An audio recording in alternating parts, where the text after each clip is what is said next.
Tandaan nyo pa ba yung farm build natin na to? Umabot siya ng 500k views oh.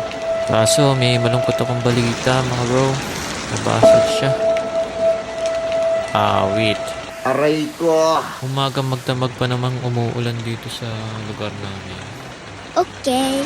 Ang nangyari dito mga bro, sa tingin ko, napuno siya ng tubig ulan. Tapos nung napuno na, hindi na kinaya ng bubog yung pressure ng tubig. Tumabog na. Shoutout dito kay John Elton Pulong Barit. Sasabog naman sa lamin yan. Pati dito kay Boss Vince Aquarium. Mas maganda 1/2 thickness lalo na pag puno ang tubig. Sure ako mababasag yan.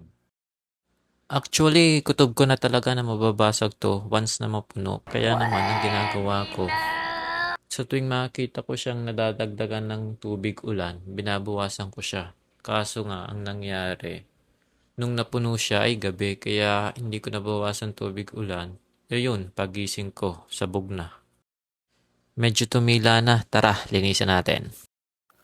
Lala mga boss oh, tingnan nyo. Dumami mga bro.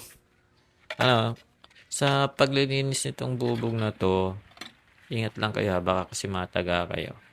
Eto, tapon na natin bago pa abutan tayo ng ulan. Eto na nga, umulan na.